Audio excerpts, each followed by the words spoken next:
Excusez-moi pour l'interruption, ma caméra a cessé de fonctionner, mais je l'ai immédiatement aperçu.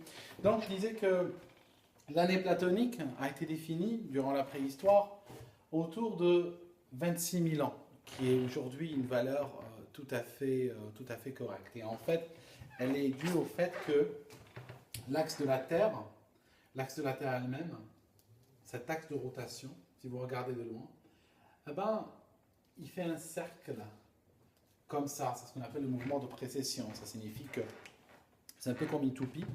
Ça tourne autour d'elle-même, d'accord? Ça tourne autour d'elle-même. Mais en fait, elle fait ça en même temps. Donc, tout en tournant autour d'elle-même, son axe tourne comme ça. Donc, c'est ce qu'on appelle le mouvement de précession. Et puis, il dure environ 26 000 ans, effectivement. En fait, il n'est pas si net que ça. Là, je vous montre une sorte de cercle. Je suggère que c'est un cercle. En fait, c'est pire que ça. Ça signifie qu'en même temps, c'est un peu comme une toupie. D'accord? Donc, elle tourne autour d'elle-même. Ça, on le sait. Donc, je peux le faire. Mais en même temps, elle fait ça. D'accord? Elle fait ça. Vous voyez son axe qui fait ça. Mais en même temps, l'axe n'est pas constant. N'est pas en train de faire un cercle joli comme ça. Mais en fait, si vous regardez, il fait ça aussi en même temps. Donc, c'est ce qu'on appelle le mouvement de nutation. Donc en fait, l'axe de la Terre fait quelque chose dans ce genre. Alors, ce qui se passe ici, c'est que ça, c'est la grande année, l'année platonique, mais ça, c'est ce qu'on appelle le mouvement de nutation. C'est en fait, même la rotation de cet axe-là n'est pas à proprement instable. Et le fait que ceci bouge fait coïncider automatiquement le mouvement avec un mouvement du tropique du Cancer, du tropique du Capricorne, des cercles polaires nord et sud, la durée de la journée, le climat sur la Terre, etc. Donc c'est quelque chose on comprend pourquoi les anciens avaient observé ça. Mais ce qui est extraordinaire, je voulais vous dire, quand ça a coupé, c'est que autant dans la préhistoire, on connaissait ça, autant durant le Moyen-Âge, on semble avoir oublié, on semble l'ignorer. D'accord? Et après, on le redécouvre.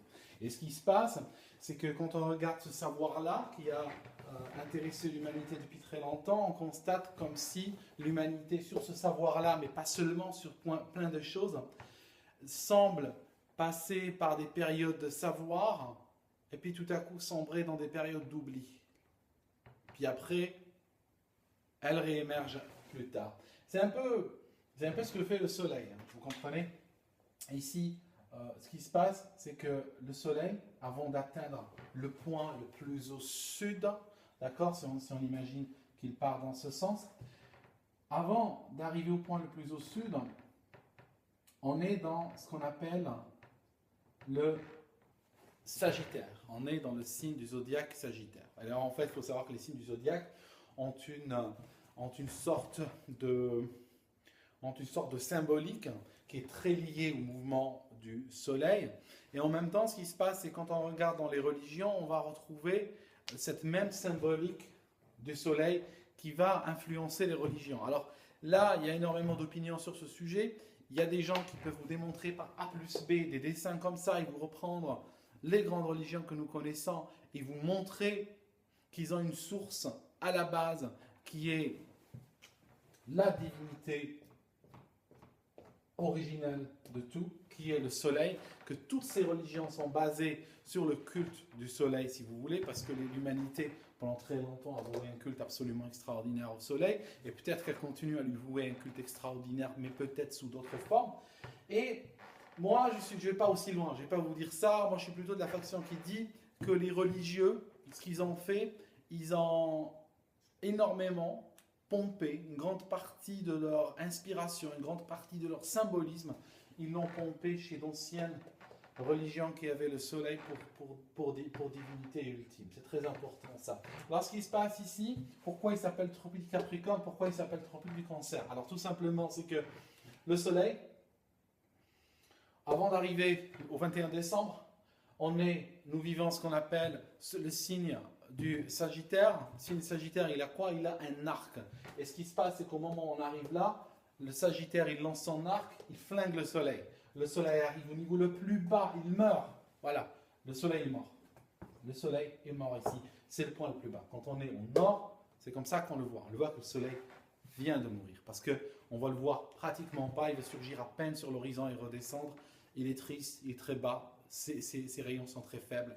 Et à ce moment-là, ici, à ce moment, entre là et là, entre avant le solstice d'hiver et après, on change de signe. Donc, Sagittaire, solstice d'hiver, et boum, ici on a ce qu'on appelle le Capricorne. Le Capricorne, vous savez, c'est une sorte de mouton avec des cornes énormes. Et lui, il va donner un coup au soleil qui va remonter. Et en fait, ce qu'il va faire le soleil, c'est une symbolique en réalité. Ce qu'il va faire le soleil, c'est qu'il va ressusciter. Et on trouve ça, même dans l'Égypte ancienne, on retrouve cette idée des dieux qui meurent et qui ressuscitent. C'est quelque chose qu'on va retrouver absolument dans toutes les religions sous une forme ou une autre, cette forme de mort et puis cette forme de ressuscitation qui est en fait liée au soleil à la base. Et après, le compteur, je ne vais pas faire plus long que ça, quand on arrive au tropique du Cancer, pourquoi il s'appelle le tropique du Cancer? Parce que si vous voulez, ici, je vous ferai une vidéo dans ce sens plus tard. Et ici, c'est ce qui s'appelle, c'est le solstice d'été. Notre perspective, c'est le jour le plus long de l'année, c'est le 21 juin. Et ce qui se passe, c'est que le soleil arrivera le point le plus au nord possible par rapport aux gens qui vivent dans l'hémisphère nord. Si vous êtes au tropique du Cancer, vous allez le voir à la verticale. Si vous êtes ici au niveau de l'équateur, vous allez le voir dépasser la verticale, aller comme s'il allait se coucher de l'autre côté et puis revenir. Et à ce moment-là, dès qu'on arrive ici, le soleil est au plus haut de sa trajectoire, au niveau le plus haut de sa gloire. Et qu'est-ce qui va se passer? Eh ben, on va passer sur le signe du Cancer. Et le signe du Cancer, il va le frapper, hein, il va lui donner un claque comme ça. Et puis ce qui va se passer, c'est que le soleil commencera à repartir vers le bas. Il va commencer à descendre. Et puis bien plus tard, il sera achevé par le signe du Scorpion. Enfin, voilà. Je vais arrêter ici, je pense. Hein. J'ai dit plein de choses. Il y a encore beaucoup à dire sur cela, mais je pense que je vais arrêter ici et puis je reprendrai dans quelques mois quand il y aura un autre phénomène astrologique ou astronomique intéressant, et puis ce sera l'occasion d'essayer d'explorer aussi des concepts scientifiques comme les 90% de la vidéo, tout le début, hein, jusqu'à ces dernières minutes, quand j'ai commencé à vous parler de symbolique en incluant le Sagittaire et tout ça. Mais remarquez que le tropique du Capricorne, le tropique du Cancer correspondent bien, même s'ils sont clairement scientifiquement définis par la NASA, etc., ils ont bien des noms qui nous viennent d'autres histoires, en fait. Allez, à bientôt les gens. Merci d'avoir été attentifs jusqu'ici. Et puis, merci de l'intérêt que vous avez porté au solstice d'hiver qui va bientôt arriver chez vous. Pensez bien que lorsqu'il arrivera, le solstice d'hiver, il fera nuit là où nous sommes. Il fera nuit en Angleterre. Il fera nuit en France, d'accord? Parce qu'en France, il sera minuit 03. Mais n'empêche que le soleil sera de l'autre côté où il fera bien jour. Et puis, il va toucher le tropique du Capricorne, rebondir dessus, repartir. À bientôt.